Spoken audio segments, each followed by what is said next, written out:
Now to our GMA cover story. Actress Ashley Tisdale opening up about her struggles as a new mother, including challenges with breastfeeding and her decision to move to formula.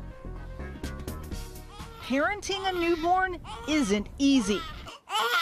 And for some moms, adding breastfeeding to the mix makes motherhood even more challenging. Breast milk protects against disease and is easily digested, but for some, nursing is a struggle. As many as 92% of women report challenges in the first days of nursing, with actress, singer, and producer Ashley Tisdale among them. Tisdale says her daughter Jupiter, born in March, had trouble latching from the get-go, telling website Scary Mommy, "I was getting stressed because it wasn't working. For 2 weeks, I tried to keep going, but I realized that there was a really negative feeling around her feeding time, and I didn't like that." Tisdale, switching to formula, says she has no regrets.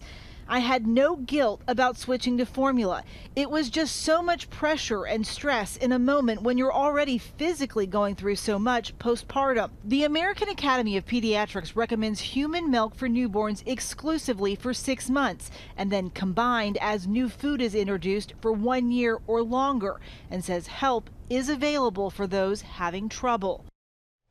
So let's bring in Chief Medical Correspondent Dr. Jennifer Ashton. I was telling you, my girlfriend sent me an email because I'm about to have a baby and was like, you need to know these things. These are the things people don't tell you about. So let's kind of unveil some of this. What are the things that a lot of women struggle with breastfeeding? So when you talk about some of the issues, and you are 100% correct, that people think this is so natural, it must be so easy, there are breasts, the baby has a mouth, it just happens.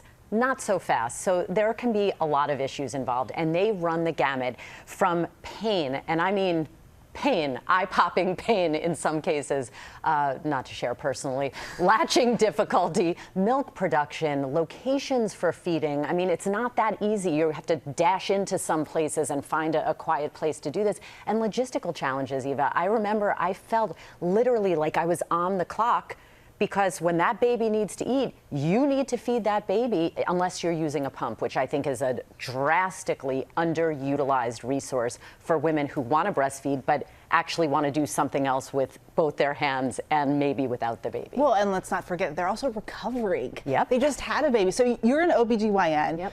What do you tell your new moms? Well, I tell my patients exactly what my OBGYN told me when I delivered. In the word breastfeeding, the operative word is feeding. You need to feed your baby the best way you can, and that is going to be different for different women. I think, you know, we know the health benefits for mom and baby, that is clear, but this is a really individual decision, and people get so heated about this, and it's really not right. I mean, this is, my motto is not your baby, not your breasts. You should really kind of stay in your lane.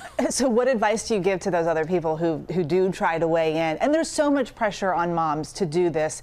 What do you give to them to say, hey, help here? I think we should uncouple this from something that may have social or even sexual connotations to something that is medical and really personal. And so if you're on the periphery of someone who is breastfeeding, you need to support that woman and that baby whatever way they need. That's going to be different for different women, but really my motto is stay in your lane. Yeah. And do what you can. And I'll make a house call for you. Thank you. I might be calling you for help. No problem. Thanks, Dr. Jen. Well, hey there, GMA fans. Robin Roberts here. Thanks for checking out our YouTube channel. Lots of great stuff here. So go on, click the subscribe button right over here to get more of awesome videos and content from GMA every day, anytime. We thank you for watching, and we'll see you in the morning on GMA.